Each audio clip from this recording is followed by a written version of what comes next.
Okay, this is a quick video on deductively valid arguments. And so I'm looking here on page 5 in an introduction to arguments. And we have two definitions. We'll just be concerned about this one. An argument is deductively valid when it is the case that if the premises are true, then the conclusion is true, or the conclusion has to be true. Okay, and then you have a couple of other ways of wording the definition down here.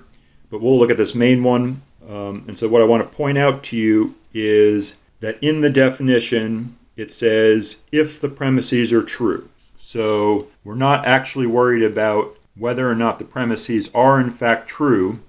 Rather, what we're interested in is the relationship between the premises and the conclusion. The way we investigate that relationship is by thinking about truth. If the premises are true, then does that mean that the conclusion has to be true, or does it not mean that?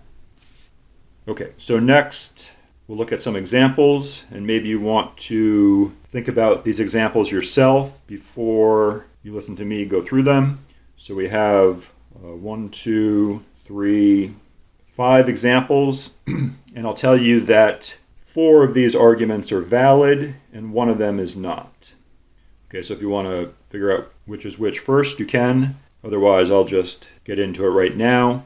So looking at this first one, premise 1, Nashville is larger than Jackson. Premise 2, Jackson is larger than Starkville.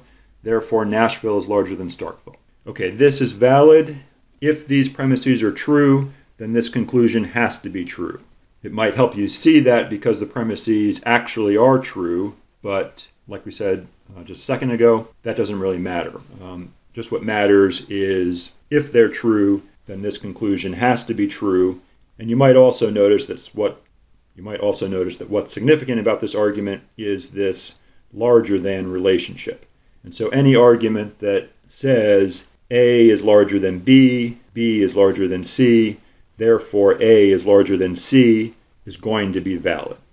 All right, so that one's valid. Next, looking here. Okay, and so you might notice right off the bat that this has the same form as the previous argument. And so it's still the case that if these premises are true, then this conclusion has to be true. In this case, the premises aren't true, but again, that doesn't matter. If they're true, then this has to be true. If A is larger than B and B is larger than C, therefore it has to be the case that A is larger than C. Whatever we put in for A, B, and C, it's still going to be a valid argument. Okay, next, this argument at the bottom here. So here we have just one premise, today is Thursday, and our conclusion is today is Thursday or it is Friday. All right, so this is valid. Maybe you're watching this on Thursday, in which case it totally makes sense to you. But even if you're not, hopefully you can see that if this premise says that today is Thursday, then it has to be the case that it's Thursday or it's Friday. In fact, whatever we tack on to today is Thursday with an or is not going to change whether or not the whole sentence is true. So if today is Thursday is true, then this whole thing with something tacked on with an or is also going to be true. Okay, so if that premise is true, then the conclusion has to be true, and so the argument is valid. Next, again, very similar argument, although it looks a little bit maybe, wackier, but this one also is valid. If this premise is true, then this whole thing has to be true. Therefore, today is Thursday, or the Queen of England is in Tupelo right now. Okay, so of course this part is not true, and this part does not have anything to do with today is Thursday, but nonetheless, this whole sentence has to be true if premise 1 is true, because we have today is Thursday, and then the or, and then something else. So if this premise is true, the conclusion has to be true, and the argument is valid. All right, last, so this means, of course, that this argument is not valid. Oh, I have it right here, so that wasn't too hard to figure out. Okay, so what do we have here? Mississippi is east of the Mississippi River. Part of Mississippi touches the Gulf of Mexico. Therefore, Mississippi State is in Starkville.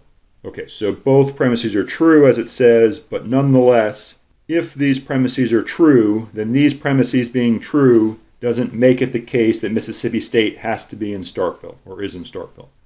It's true that Mississippi State is in Starkville, but that doesn't follow from these two premises. So this actually is a bad argument in every sense, but it's definitely not valid because of our definition.